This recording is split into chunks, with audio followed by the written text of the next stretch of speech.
Hey, what's going on, fam? Welcome to 20 Percenters, where we focus on the things that matter: health, wealth, relationships, and time. I've got the pleasure of sitting down with my man, James Stratman, the Viking. Woo! What's going on, founder boy? of Peak Nutrition and Modern Warrior. Yeah. You're running those parallel to each other. Shouldn't have done it, but I am. Okay, right on. We had you on Feed Me, Fuel Me a long time ago, just talking about just the nutrition industry in general. But as your organization has evolved and the products that you're putting forth are evolving with it, a lot of your message has moved over from knowledge in the nutrition game to business development, team growth, like the shit that really matters, like the behind the scenes stuff. Yeah, absolutely. You know, and you're looking at a third location for Peak. Yeah. That's fucking exciting. Real cool. So a lot's happened in the 2 years since we were on the mic together. Yeah. Yeah. So give us a rundown, bro. So it's probably boring for most people, but basically it's like, so, you know, Peak Nutrition is a retail supplement store. The idea concept there is to be like the Apple of retail stores. Mm-hmm. So like, you know, the product, whatever you're buying is kind of absolutely last. And we could go on a tangent there. But what you were talking about, like, yeah, we talked a lot about nutrition and that whole thing. We just did a good job at now my team, whether it's the employees in there or the guy who actually runs Peak, he knows just as much as I do about nutrition, how to help people and those kind of things. So, you know, I feel like I've moved to the next thing that's what's the mission critical step, and that's team building. For me, it's like how to make an organization that is a wow factor. Like they work so well together that it's surprising. Like it freaks people out. Yeah. And I think that for where you're at in you're kind of out of startup phase, but it's still relatively new compared to like McDonald's, where the system doesn't wow you anymore. You don't go to the McDonald's down here and the McDonald's up the road, get the same experience. You're like, damn, these are the same. Yeah. But like to be on your third location and get to that point, it's like, holy shit, I get treated the same at this one at Scottsdale as I do in Tempe. Yeah. Like that's pretty fucking cool. Yeah. Making that system was actually once we just like did the right thing. We trained it the right way, but then also like did the nerdy. We got a software that coaches everything the right way. And then we have a standardized process through questioning and finding a meeting rhythm of how many times you meet a week and a month to make sure that those things are all done correctly. And the big one would be scorecards. So our like reviewing system for employees is fucking nuts. Yeah. It's so good. Well, you talked about, before we got rolling, you got a right-hand person. And that really changed the game for you. Because I think, as entrepreneurs and, when it's our baby, we are doing everything all the time at fucking light speed. Yeah. Right. And you can only keep up that pace for so long. Right. When did it click for you that either you needed one or you realized you had the guy? Yeah. It's funny. I actually had him and he was murdering it. Like we would talk every 8 p.m. store closes, and we would just go and talk every single night about like, all right, what went good, what went bad, what, you know what I mean? That like reviewing process, but it was every day for an hour. Yeah. So then very quickly the store became a much more replicable model. And then we also, Modern Warrior, the other one you mentioned, is my actual supplement brand. Okay. Right? So one's a store, we sell other people's stuff. One is my brand, we sell online nationwide. Then I read, do you know who Simon Sinek is? Of course, yeah. He Start with Why? Yeah. And in Start with Why, he talks about how like all great leaders, like Steve Jobs had a Wozniak. Every single person who was the why guy, who was the visionary, who had this grand master plan that incited, that energy in people, they always had a how person. That organized the march, Yeah. right? You know what I mean? Sure. Somebody had to go around and put all the troops in order that they're all pumped up and screaming. And now what are they going to do with all that energy? Right. And there was like all these great leaders had the right hand guy. And so then I realized, what I had. And since then it's been much easier to keep that flowing growth process going. You spend a lot of time talking about how important it is to not only be a technician of what you do, i.e., what you know about nutrition, but in order to move to the next level, the organizational development has to be there. So what are some of the instruments that you've put in place to bring Peak to the next level? Yeah. So first one would be an online training system. So this is like one of those softwares where there's a video, something you read, quiz about it, and then extra material to go read. But in all together, I think all the video we took together was like 76 hours. Oh, wow. So, and that's us shooting it. Right. Between a team of 4 guys of everything of like the purpose of each brand, what we sell, how we do, when you hand people a water bottle, how long after they walk in the door. I mean, it's like very detailed. So that's a lot. That was a big one. Because it also lets like a standardized process for getting the basic information. Then we made a really good system, our scorecard system. I always like to drop the names of books in case you forget. Yeah. There's a book called Top Grading. And that one's kind of like the premier, like, all right, here's the 9 interviews you go through before you hire someone. Here's their first 30 days on what you do. And so ours, isn't maybe the exact same, but very, very similar. And one of those things is using a scorecard rather than like a yearly employee review. And that is really where you are having the employee answer their own review. So you're asking always like, how do you feel you did on this? And that just like, it flips the script and it changes the way that you're interacting with them. So software review system, how we keep people motivated. So there's also like weekly social activities and events to keep people emotionally invested into the whole process. Those 3 ones are definitely probably the biggest. Yeah. We spend a lot of time with my top level staff, the people that are essentially the heads of the department. We meet bi-weekly. Where are we at with this goal? What are you struggling with? If you're knocking it out of the park, giving them a new stretch goal, to keep that fire burning, keep them hungry, and that process, that systematic check-in, if you will, kind of sets the stage for self-accountability. We're going to set this goal together, but you own it. Yeah. Right. And then, in 14 days, we're going to touch base on it again. Like you have something. Who designs the stretch goal? Is it made together? Yeah, together. Okay. So like, just the simplest one is money, right? So your original goal was $2,000 production. And you've superseded that over and over and over again for the last 90 days. Okay, so let's make it 3,000. Because you were hitting 28 on average. Okay, cool. Now, you have to change, or something has to change to get you to a new average of 3,000. I could see that be something that we're not as good at. We apply like these huge, monumental 3-month goals. Okay. And then it's broken down incrementally to where there should almost be no way that you could accomplish it. Right. Like if you were, you probably are lying about a number or something. Do you know what I mean? Yeah. But I kind of stole that from like a Google, it's their Google OKR system. Yeah. And I think it really is working for us, but I can see how, because we don't keep on top of as much of like, hey, you did this much in the last 2 weeks, let's move this up a little bit. You know what I mean? Right. There's definitely some room for reevaluating the way we do a lot of that. Yeah. That book, what was it called?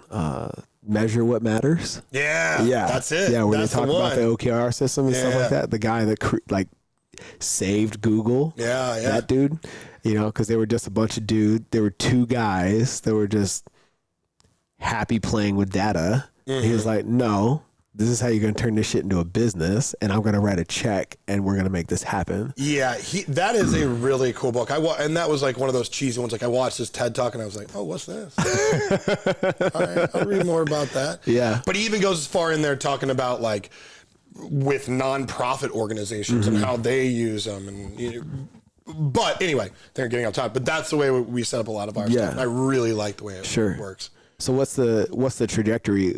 Talking with Aaron Hind, who owns Fit Aid, he gave me this nugget that resonates with me, and it's almost become a mantra of mine when it comes to the growth or lack thereof in the moment that you feel. And he says trajectory, not velocity.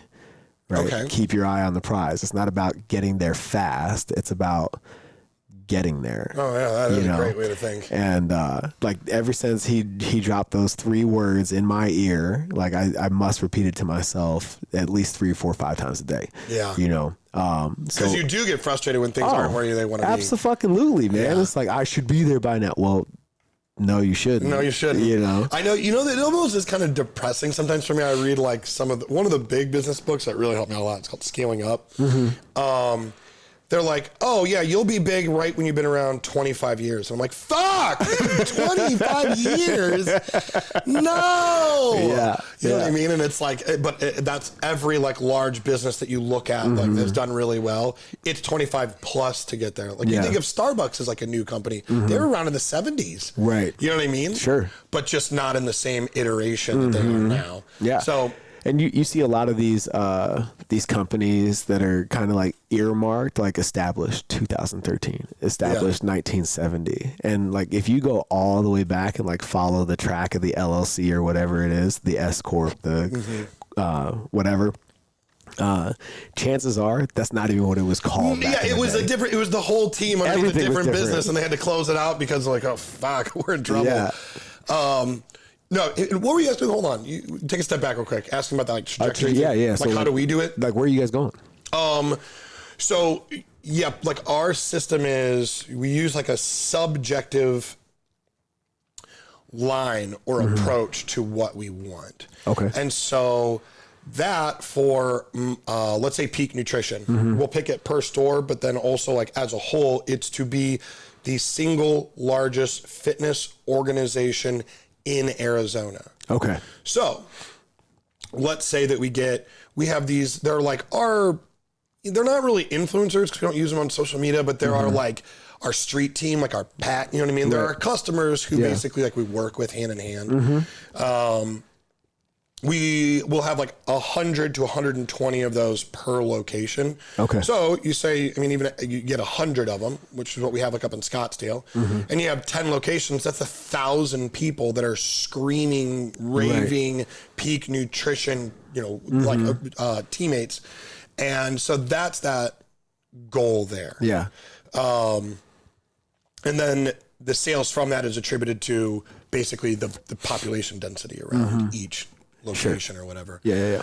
But that's the goal with it, right? Is to be the single largest fitness organization in Arizona. Nice. Because you really couldn't beat that if you had, 1,000 some odd people. Right. That would live and die by your brand. Yeah.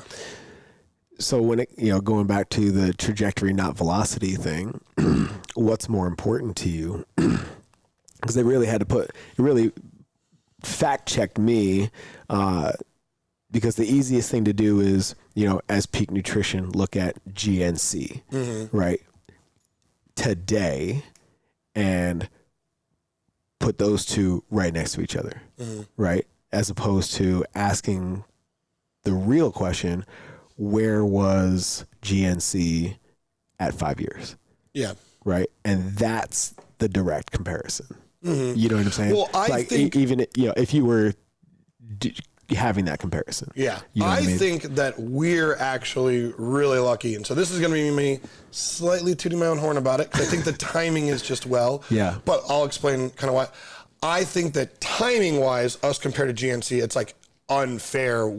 It's gonna really fucking hurt them. Yeah. And the reason for that being, so think about a supplement store. Really, the idea of a supplement store is going away. You're selling a commodity out of a retail location. I mean, that is basically prime target 101 for Amazon to destroy you. Yes. That is the whole, I mean, you can buy the stuff, or not the stuff we sell, but very similar solutions, right? Trade-offs. Right. Online, and it's easier. But the analogy that we like to use is, if you're familiar with the equine industry, right? Well, in 1900, that's horses. That is horses. Everybody had a horse. So the equine industry was huge. You had to have a horse to move around. So there were literally thousands upon thousands upon thousands of them. It's a huge industry. Well, then the car gets made, right? Revolutionizes that. Nobody needs a horse anymore. So what happened to the equine industry? Right. It's still a multi-billion-dollar industry. It's just shifted. Right. So now that each individual horse can be worth $1 million if it's the right racehorse. Right. It doesn't just go away. People, think like, oh yeah, people don't need horses anymore. No, I mean, the horse racing across the world is a huge thing. So anyway, analogy there being, the point of our stores is not to be a retail supplement store. The point of the store is to build a community, and it's a hub for that fitness community to gather at. Yes. Right? You be very real with the people there. Like, we have to have a business to put on these these group events, these things that we go and do. And people are very willing to get behind that because now they have a shared community. Right. They have that place to go to where it feels like home. And so it's the different outlook. Like, GNC is actually looking to sell supplements, and that's fine. We are looking to gather people together and happen to sell supplements. Sure. Hell yeah. I find that extremely interesting because when people talk about the shift that's occurring in the fitness space with online coaching and stuff like that, where I find what we do at CrossFit PHX and in brick and mortar is, you can create, there's no real emotional involvement in the online space. Oh yeah. Therefore, there's high turnover and not a lot of sustainability when you look at it across the board. They fly back and forth to a different coach, different stuff all the time. But when you create a community, when you create a tribe and you have a place to go, right? Oh, it changes it. Changes everything. Yeah. Like that's where the longevity is. And so what's even funnier is that's kind of the same thing. Like, as so much goes online, so in reality, it makes it better for the brick and mortar thing in so fact that as everything goes online, you are going to miss out on a ton more customers because they're going to go online and go, do it elsewhere. But those were never really going to be your A customers anyway. Right. They were going to be B, maybe C's anyway, because they just weren't the kind of people that cared that much about that in-person touching community. Right. But like I said, as it all goes online, now that creates an even stronger desire and demand in those A customers that having this place and people to see and make eye and hand contact with means 10 times more than what it did in even 2005. 100%. Actually, I was just having this conversation yesterday with a client of mine, and we were talking about how the internet has connected us more than we've ever been connected as humanity ever before in history. But at the same time, it's also insulated us more than we've ever been insulated. So to have an outlet from the internet, that's why brick and mortar will never die. I shouldn't say never, but yeah. But no, you're right. And I think what's going to happen is it'll go even further because my buddy owns a large social media agency and they're working heavily now because Facebook, it was 2011 or whatever. They decided all right, number one goal for absolutely everything is mobile. If it's not us working on a mobile platform, we're not even doing it. And so they own the mobile space. They bought Instagram and stuff. If you're on your phone on social media, it's through Facebook. Right. Facebook, Instagram. Well, they've been the same way for the last 3 years about VR. So VR is where we will all be in, I don't know what it is, 3 years or 2 years or something like that. But what that's going to do is even more so is it's just going to create an even stronger demand for that real physical in touch. You're going to lose even more people to like, oh, I can just go do this on VR. But once again, those were your BCs, the people who like, you know, they're members at your gym, but oh, you know what? I need to take like 3 or 4 months off. Do you know what I'm saying? Right. Yep. But the core ones that stay and want to lifelong committed members to this are going to care even more so about it now. Yeah. Yeah. It's, you know, you have to be able to also see that coming, you know, keep abreast of what's going on in your industry, because there's a lot of people that see those trends and jump ship as opposed to evolving with it and creating that attraction, right? And not allowing themselves to be outdated. Yeah. You know what I mean? No, absolutely. I mean, that'll kill a lot of people. Well, it is out here. If you look, I think supplement stores are probably like the worst. You can see where there was like an old supplement shop on every single little town. You know what I mean? Right. Because like Joe, who's like a bodybuilder, is like, I can sell this shit. And like, opens it up, and there's just nothing unique or different or special about it. Well, you know, I think the supplement industry is interesting as well. You know, coming from, you know, college football, making the shift into bodybuilding, and then, I mean, the military is like the market. You know, the shit that used to come off the FedEx plane in Afghanistan was just wild. They'll buy anything. Crates of bodybuilding.com stuff. I mean, it was insane. And, I mean, we had guys popping for methamphetamine when Jack 3D was like the thing. Yeah. You know, and like dudes are getting the boot from the Marine Corps off that shit. But anyway, and then making the shift into CrossFit and just watching how the supplement industry has followed you along. Yeah. I mean, it's super interesting how, the way it's marketed is different. Yeah. You know, I used to walk into a supplement store and it was a bodybuilder, like, like you have to meet certain dimensions to work to be able here. to get that shirt on. Yeah. 100%.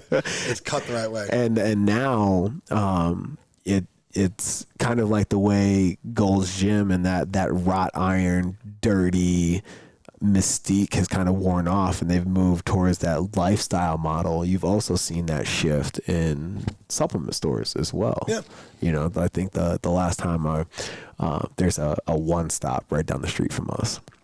And the last time I walked in there a couple of years ago, it wasn't, the guy standing behind the counter wasn't who I expected to see. Really? You know, I expected to be one of the cats moonlighting from Independence Gym. You know what I mean? And the ultimate Chad. Yeah. In his 30s. No, he's not there anymore. Yeah. No. It's been years since you've been into a One Stop. That's crazy. Dude, I carry everything at the gym now. Oh, that's you know true. You do. I have no reason to go in there. Yeah. You know?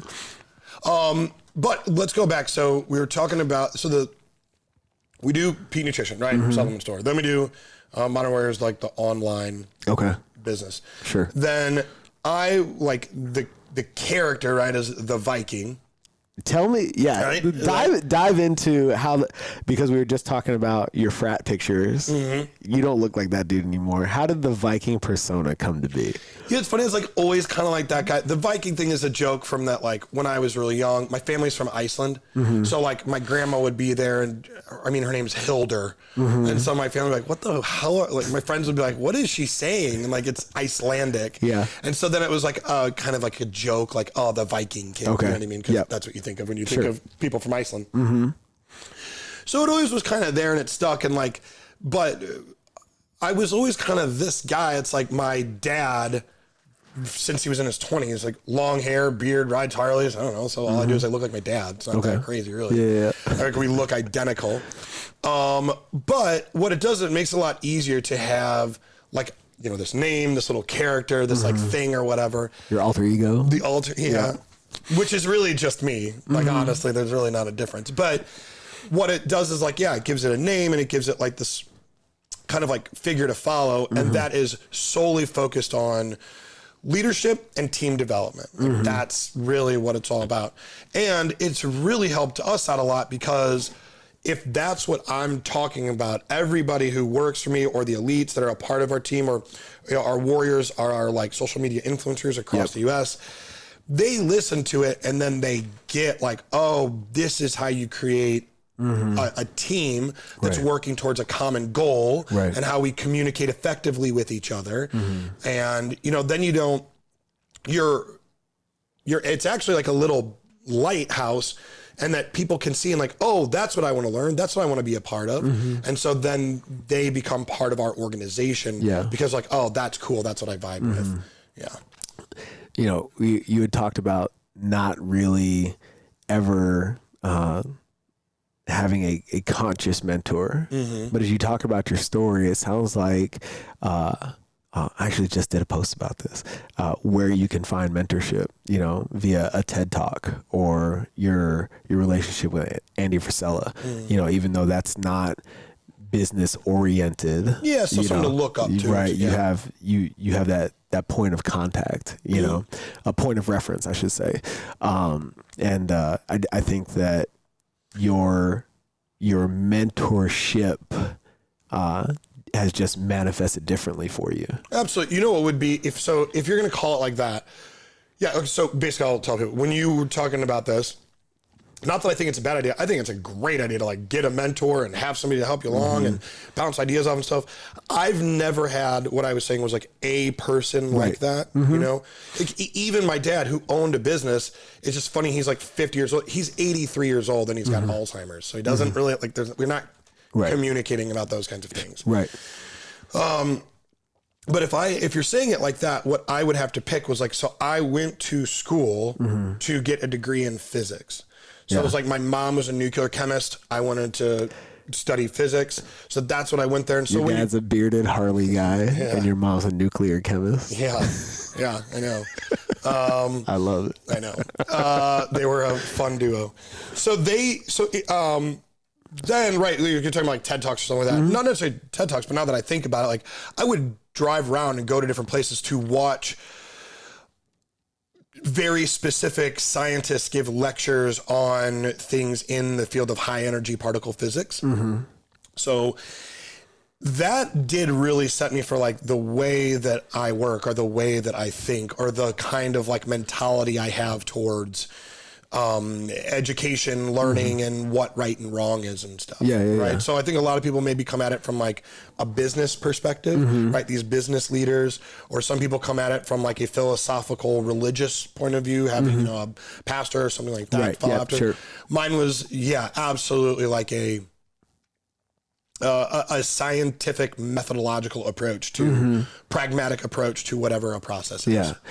Do you think that scientific method, that pragmatism has allowed you to grow at the rate you've grown? Because in my mind, there's a line in the sand that inhibits an emotional attachment to business. Do you think is that? Yeah, I agree. I think that's true. Well, I think in retrospect, like I had a business, you know, I was in St. Louis and I think it hurt me for a long time because I have always been such an objective person, not emotional. I honestly never really was. I don't know. It's just, and although that's really good for some things, it also really hurts when you're working with people sometimes to not make a serious emotional connection. So I think it helped for a lot and I think it hurt for a lot. I think it took until I learned a lot of new stuff and learned about team building and emotional bonds and creating like deep connections with people, that then working in tandem together, being able to objectively look at the subjective qualities in business and like, you know, performance evaluation of how well you get along with people, right? There's a way to like think about it. Sure. Then it's like, oh shit. And we went and like took off. Like we only, this is God honest truth. We only really started making money this last November. Like whatever, I don't know what that is. Like 8 months ago. Yeah. That's when, I mean, before then, like money was coming in, but not really hardly enough to even stay afloat. Yeah. But it was just like, all right, keep going, this and that. And then finally enough work where it was like, oh, one chain hit another, up. So when you're in that the flat part before the hockey stick. You know, how do you stay in the game? Because I've known you through that. Yeah. You know, and I know it's not fucking easy. Yeah. You know, and like from day to day, it's like fuck. Yeah, that's pretty. I don't know. That was pretty tough. Yeah. What keeps you moving? Because you could have just as easily like stopped at that one location, which took you forever to get. Right, lease falls through. You did that like 2 or 3 times. 3 times. You know, like at that point, you could have just been like, "Fuck it, I'm gonna go do something else." But you know, like what kept you on the path? Honestly, and not because I don't want to like make something up. I honestly don't know. I'll be like, there were a lot of days where I'd come home and I was like living at my girlfriend's apartment down the road. And cause I had to move out of my place. I literally had no money. So we were just like, but I don't know. I don't think it ever really like was like a thought that like, oh, I could go do something else. Do you know what I mean? It was just like, no, this will work. Fuck it. I'll just keep going. And I'm trying to think. No, I don't know. Cause there were some times where like it got pretty bad and I wouldn't say like depressed or something, but it was like, you can only just get beaten up so many times before it's like, oh, I don't want to go back to school. That kid's just going to beat me up again. Like, you know what I mean? Right. Yeah, sure. So, but I think that finding Jake, who, like I said, who's my little how guy, I found him in July of last year. Okay. So, full year ago. And then it was like, as soon as I found him, it's not like it started clicking, things were not going, but it was like, I had a battle partner. Yeah. You know what I mean? And not employees. Yep. And so then it kind of, all right. And then, you know, went up, but it still was a year before that of struggling. So. Yeah. Yeah. It's, when things don't go the way that you originally intended, there's got to be like this bigger thing that keeps you in the game. You know, like Simon Sinek said, your why has to be bigger than the obstacles in between you and achievement. You know, well, I'm sure that for me, part of that was like, I came out here and my vision has not changed. Like, very clear vision is to create the largest fitness organization in all of Arizona. And I think maybe part of it is I just said it to so many people. I was like, well, can't go back now. I don't know. I already said it to everybody. I already told them I'm getting a Lambo. What am I going to do now? Yeah. Well, no, man. There's a lot of merit to that, you know, as I, you know, do the 20%ers thing and facilitate that group.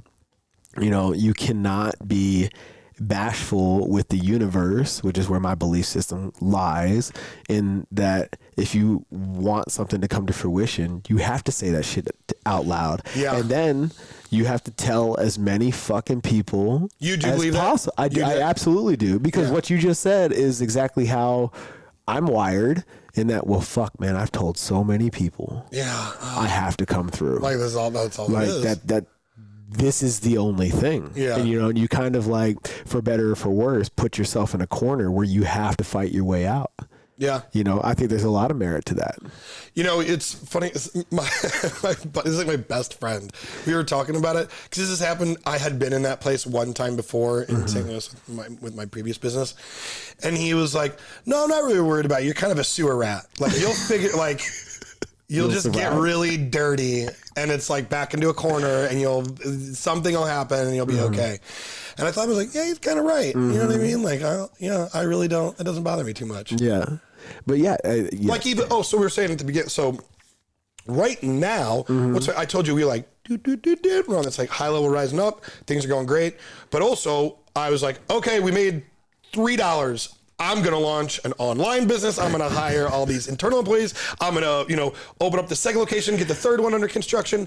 And like, I've done it again. I just bit off way more than I could chew. Sure. Right. We went from literally, I don't know what me, Jake, 3 employees to now 11 and a team of 100 elites, and we're at 70 warriors. So collectively running, and that's in, like I said, in the span of whatever, going from 12 months, 8 months. Yeah. November. Yeah. Yeah. To right here. So then it's like, I'm biting off more than I can chew now. And it's like, oh, nope, this is going to be miserable too. But I think that there is something about me that I like being miserable. I think it's the same thing like dating a girl who's like really bad for you and she's fucking crazy and like snoops through all of your stuff and screams at you. Then I'm like, you're crazy. But I love you. Stay with me. And I love it. Ah! It's the same thing. It's like if it was just like, all right, let's open the second store, let's take our time and let's be easy about it. Yeah. I just wouldn't get very excited about it. Right. And so it's like I think that there is some like mental play that like I want it to be so tough that like I don't sleep well and things aren't going great and your feet are always to the fire. Yeah. You know, I think that feeling like there's something about it that I like. Yeah. I mean, that keeps your momentum going. Yeah. You know what I'm saying? And as you've talked about with Jake, you know, while you're running around with your hair on fire, you know, you got a team of Jakes behind you. Yeah. Putting it out and managing it. That I will say now it is different. So it's like talking about the podcast. So we really talk mostly about, let's say you're just even like a waiter at a restaurant and everybody knows this where like the manager is just a dick and like sits in his back office, doesn't do anything. And then like the cooks are just like mean to get along with. And then the hot waitress girl always shows up late and like, what are some practical tools that you can come into work with and like one by one start helping people with? You know what I mean? Like making a real genuine connection with one of the people who feel left out. Oh, well, now they're going to work a little harder with you and they're going to make your life better. You can get that food out faster. Now your tip is better. Now someone comes back a little bit more. Now it's this like cyclical up cycle. So that is what we really focus on like with the team. And sometimes things happen in my team now that I'm like, oh man, this is so fucking cool. So we're like, obviously with the second store having opened, we need to have a grand opening, which happens 2 or 3 months after whatever when you open it. And just one of the girls, hourly employee up at the first store, she's like, hey, listen, it would really mean a lot to me if you would let me plan and put all this together, create the flyers, get all of the companies together and da-da-da.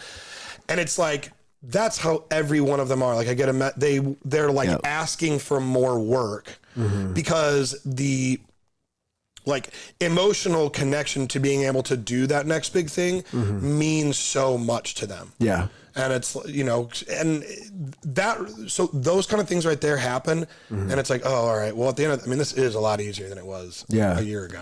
I think that says a lot about you as a leader.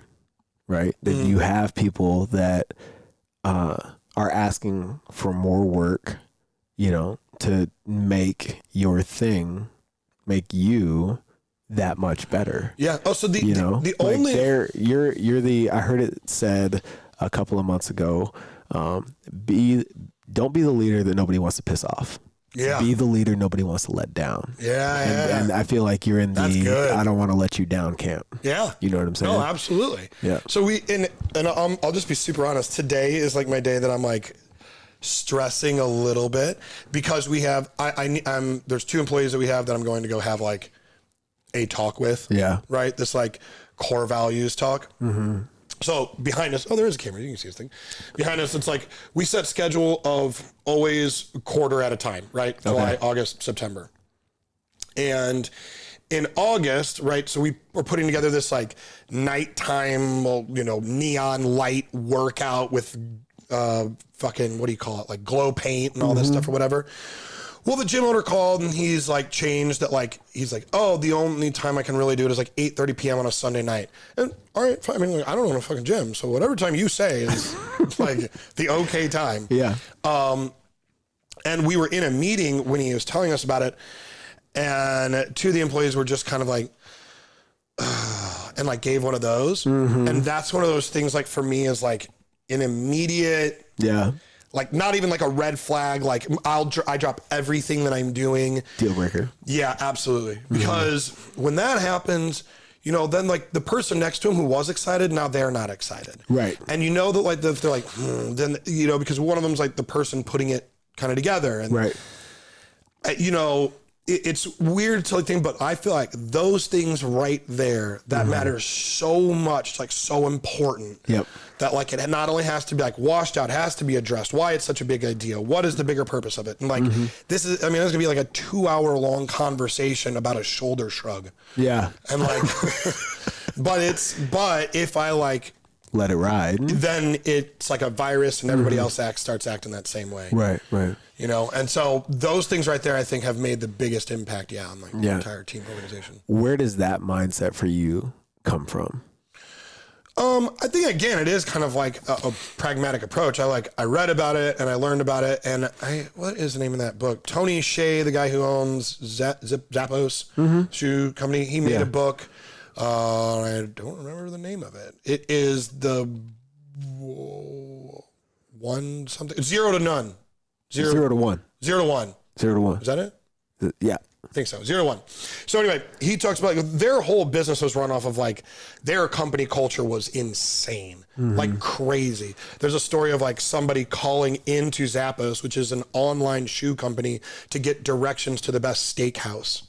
And like they just did it because they're just like prided on this like customer service thing. Right. Yeah. But the only way that you get people to care that much about customers is if they really enjoy where they're at. Like the kind of people that come into work early because they're stressed out at home, and so work is like a great place to be at. Right. Yeah. And so if you create that kind of environment where like the employee comes first, not the customer comes first, well then in the end run that customer and everybody else likes so much more. So, but after reading his book, I went on to like, a couple more. Yeah. About how important like that is. And then, you think it's like soft and cheesy, but then you do it and you implement it and you see a result. And it's like, oh man, that's bigger than anything. Right. Yeah. That's a philosophy that we have in the Marine Corps, where leaders eat last. So when we're in the chow hall, like on deployment, right? The most junior Marine eats first. The guy at the top of the totem pole eats last. And if all that is a fucking crumb, you'll smile and eat it happily. Yeah. Right? Because your Marines are taken care of. Oh, that's cool. You know what I'm saying? Yeah. So like that's part of our warrior culture. You know what I mean? Absolutely. Yeah. No, I think, and there's something about it also, like being able to be, it's weird because there's this weird line, and even the books I've read about it, like describe it as there's just a strange line where like being open and vulnerable with your team enough and being able to communicate enough about things that, like, an example would be, I went in this store yesterday and I don't get up to the stores as much anymore because I'm working on the online business. So I go in and they're, excited to see me. It's like, oh, James is here. Yeah. So like talking and hanging out, and, part of the things, if you see a friend, right, you want to know about their like relationships. Oh, are you still with your boyfriend? Are you still with your girlfriend? How are those kind of things going? And sometimes there's like a line between like where it's not appropriate at work and where it is. Right. You know what I mean? Absolutely. Yeah. But if you find the really good line where like people feel comfortable about just like talking about their real selves and what's actually going on in their life, and then, you're not seen as like you are still a boss, but you're really more seen as like somebody that they can have a conversation with. Right. Yeah. And so one of the girls there before I left, she was like, hey, would you mind like just when you came up once a month, come on the day that I work. I want to ask you questions about, what I'm doing with college and where I go after. And, like that is another one. It literally just happened yesterday. It hits me like, oh, they're like, they want my advice on things like a dad. You know what I'm saying? Oh, yeah. And that's cool. That's a nice place to be. I've got a couple of coaches that call me boss or call me dad, and I'm like, knock that shit off. Quit it. Don't call me sir. Don't And they say it jokingly because they know it gets on my fucking nerves. Yeah. But I think that that's also a sign of a great culture when your people give you shit. Oh yeah. Out of love. Yeah, you know what I mean? Yeah, you're only mean to the people you really love. Somebody you don't know, you're like, oh, hey, how's it going? Yeah. I'm very thankful that we have that at CrossFit PHX, and it's really awesome to know that you have that at Peak, where the people that work for you want to be in your presence. They're not running from the boss. They're not hiding in the corner when you walk in the store. They're meeting you at the door. Yeah. You know what I'm saying? Yeah. That just speaks volumes, and that trickles down into your organization. You know what I'm saying? It's not like, oh shit, the boss is coming. Like, start fixing stuff. Look like you're doing something. It's like, oh fuck, man, James is coming. This is awesome. Yeah. You know what I'm saying? No, absolutely. Yeah. You know, it was also, God, all right, just cheesy tactics. I guess they're not tactics, you know, but it's like, so we assigned, as the new store opens up, we always hire upwards from within. So like one of the employees. Promote from within? Okay. Yep. Promote from within. She had become a manager. So she's actually training at the first store to be a manager the next one. And we like put together this, like, we told everybody that it was for my birthday, like my birthday party, and like had everybody show up. Everybody's there hanging out, having a good time. We're all getting dinner. And then like, we're like, throw it on her that the party is like for her. We get her this laptop and like all this stuff. Shit, yeah. And so, you know, it's the difference between, it's the difference kind of like what you talk about when you're a little kid of like getting somebody a gift card or a thoughtful gift. Right. Yeah. You know what I'm saying? And so like normally like somebody becomes a manager and it's like, all right, here, we're going to pay you a little more. And then that's it. That's the whole story. As where you throw them like a little party, you know, let everybody know how great it is that they've like worked so hard to come up to this next level. And one of the best things I read about it, and this is like, it was a science lecture, was how, I mean, you have to pay your people and you got to pay them right. Right.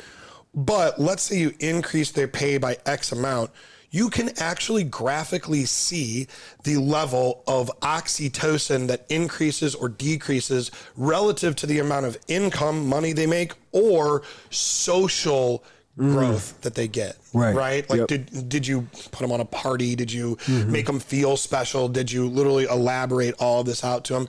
And so if you think that they are actually not just like saying it subjectively, technically happier by getting this like emotional reward system over absolutely anything else. You know what I mean? Oh yeah. And so it's just like, you just take, and all it does is take time. Yeah. All it does is take time and you get so much more out of your people and they get so much more out of this.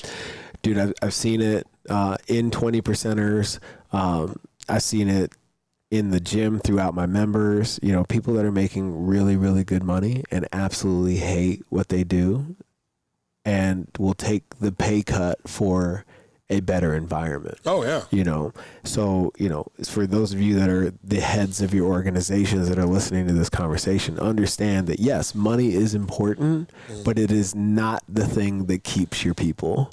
You can't pay somebody more and expect to keep them. Like that's not the fucking answer, you know? And if you don't address what's going on between, you know, in the work environment, if you don't address what's going on between, you know, you two and how you communicate or whatever, if you don't address the thing, paying them more is more of a fuck you than a Band-Aid. Yeah. You know? Well, we always talk about it's kind of like, so I believe that it's just money or time. You know what I mean? Like, okay, there is actually a number you can pay people to keep them happy. Do you know what I mean? It's just so absorbently. It's like the game you play when you're a little kid. Like, would you do gay porn for $1 million? It's like, yeah, for $1 million.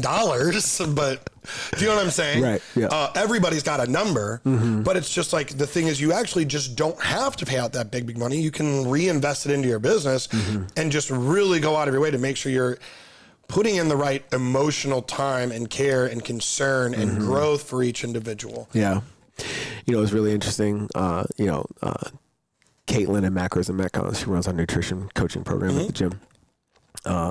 Before she moved into nutrition, I used to beat her over the head about personal training. You know, it was something that we hadn't really been doing strategically at the gym, you know, and she was a figure at the gym.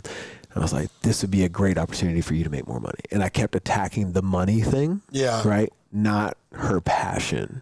Right. And when I realized it wasn't going anywhere, I let it go. But then when I watched the fire that got lit up in her about nutrition, I'm like, I want to help you start a business. Yeah. You know what I mean? And now like that, she's since left the bar, the restaurant, you know, she's running full steam ahead with macros and metcons, and that thing is just taking off. But if you don't have the connection with your people to realize like, they don't want, but you don't recognize the opportunity that presents itself for them to do what's their flow. Yeah. Right. You're really missing the boat as a fucking leader. Yeah, we call it the bus analogy. We were actually just talking about on the other podcast. Is do you have the right bus going in the right direction with the right people in the right seat? So there's like 4 different levels to it. Right. So you can actually have the right people, but not in the correct seats. Right. Oh yeah. Or you can have the wrong people. So you know what I mean. Or you can be on the wrong fucking bus. You know what I mean. Or you could be on the right bus with the right people in the right places and be headed in the wrong direction. Right. So there's just like so many things, but if like you can get those all set the right way, it moves pretty well. Sure. Dude, Ken Kilday, he's a member of 20%ers. He runs an organizational development program called New Tough Leader. He's a business coach. And when I brought him on, the first thing he did was a 360 review of my organization, right? He interviewed me to figure out where I saw the bus going, right? And then he's like, now I want to interview your entire team about where they sit in the organization, where they think it's going, and how they view you as a leader. Yeah.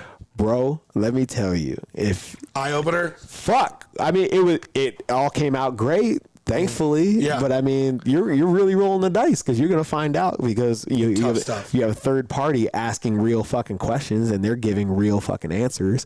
You know, it's like, you know, do I have the right people on the bus? Do they give a shit about where I'm at? You know what I'm saying? Where we're going? Do they believe in the vision? Like, it's a gut check. And thankfully, you know, the worst that came of it, my perception of worst, is that I had all the right people and some of them were just in the wrong seats. Yeah. So that it was from an organizational standpoint, a relatively easy fix. You know what I'm saying? Yeah. But it still involves some pretty tough conversations, some very honest conversations. But, you know, I think it also speaks to the strength of the organization that I've built in that I was able to productively and positively have those tough conversations. Yeah. You know what I'm saying? I think a lot of times people don't realize that really is the...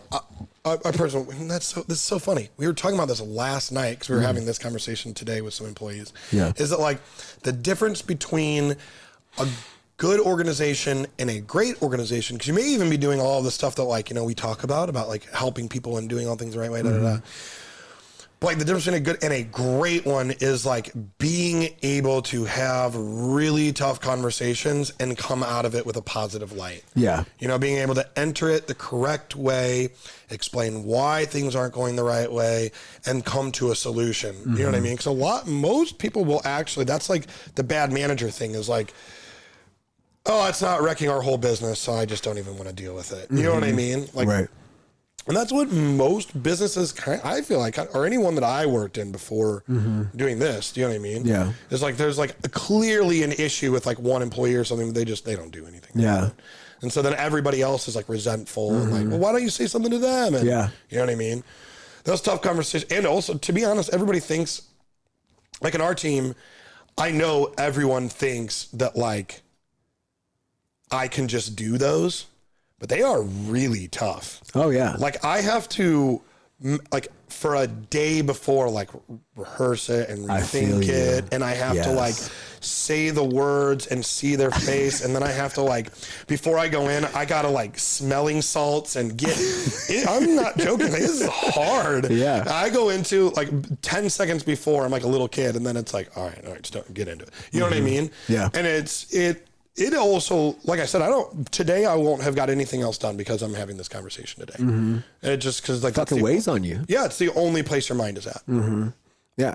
And you're playing out all the scenarios. I think we all do that, you know, like how are they going to take it? how's the conversation going to go? Like the worst case scenario stuff. Well, imagine like in your life, how many times in a relationship have you gone and had like that really open, like, hey, we need to break up talk? How many times have you really done that in your life? I mean, probably maybe once or twice. It's like having to do that every other week. Like it sucks. It really sucks a lot. Usually what we do is we just cheat on our girlfriends until they go away. But like with this, it's like, I can't really do that. I have to like say, oh, fuck. And so you just have to, you know, have those like bold faced conversations, and it's awkward and tense. And, but what I was saying is if you do it right, I mean, yeah, it does come out absolutely the best way. Yeah. I mean, regardless of how it shakes out for the better. That is very true. And I don't think that you can, and that's the one thing that I've learned, you know, through my mentors and coaches, is that it's not, you can't control the outcome. Like you can't own their reaction to you addressing this issue. Like that's not the armor you put on going into that conversation. You know what I mean? Because regardless of how they react or where the conversation ends up, that's where the fuck it's supposed to go anyway. Yeah. You just fast tracked it there. You just got it there a lot quicker. Yeah. And you know, it's better to address it now and let the dust settle than let it become a cancer in your organization. Yeah. You know what I mean? No, like absolutely. You keep letting shit go. And then it's like, and then you address it. It's like, man, I've been doing this shit for 1.5 years. Why the fuck is it a problem now? Yeah. You know, like that's not the conversation you want to have. No, that's way worse. You know, and like, yeah, exactly. That's way worse. So, you know, you have to address it right then and, you know, and make the things that aren't a big deal. Yeah. You know, cut it off at the head, as they say. Oh my God, you got me thinking about the conversation today now, and I'm like sweating. Oh God, how many coffees do I have to drink? No, man, but I'm really happy that we got to have this conversation, because since the last time we talked, it's your being is different. You know what I'm saying? Yeah. And it's good to see the progress that you've made, the business has made, that everything is fucking made. Yeah. Well, yeah, when we talked last time, it was me kind of being like, I'm going to make it, but like didn't have anything. You know what I mean? So at least I'm not lying as much. It's a little bit more. No, I think, you know, where you're at now, where you're going is just the manifestation of everything. I use that word a lot because I think that it's really fucking true. You know, you have to see it, believe it, you know, speak it before it shows up. Yeah. You know what I mean? Because nobody's going to believe it before you do. You know what I mean? Like I was just on a podcast talking about the development of CrossFit PHX, and I opened that place in 2013 with the goal of being the #1 gym in America, right? So I said it first before Men's Journal picked it up and fucking published it. Yeah. You know what I'm saying? Yeah. You want to be the biggest fitness establishment in the state of fucking Arizona. Well, you got to be singing that song first. Yeah, before somebody else You know what I understands mean? it. Absolutely. So, I mean, that you're right on track, brother. Well, thank you. I appreciate that, my man. Where can everybody find you, Peak, Modern Warrior, the whole thing? Yeah, I mean, the name's pretty easy. So if you're looking for, I think everybody's on Instagram. Peak AZ is the Peak thing. Most on there is you'll see all the like community building that we do. That's really, like I said, that's the main focus of it. Modern Warrior, same thing. Modern Warrior Pro, Instagram. And then I'm the Viking. So it might be easiest to just go to mine and then you can kind of see the other ones. I'll post about them and stuff. Yeah, that's the easiest way. And I put all my content like up on there. As a matter of fact, our podcast about how to work with A players and why you need to spend 80% of your time on A players goes up tomorrow. And I'm really excited for that one because I feel like that's an area where I fucked up really, really bad. It's like I was always constantly working on the people that weren't doing well rather than spending all my time emboldening and doing more with the ones that were, you know, at the top of the field. Right. Yep. Yeah. Awesome. Cool. Appreciate you, brother. Thank you. Yeah, man. For everybody, all the 20%ers out there, remember, continue to focus on the things that matter: health, wealth, relationships, and time. We'll see you next week.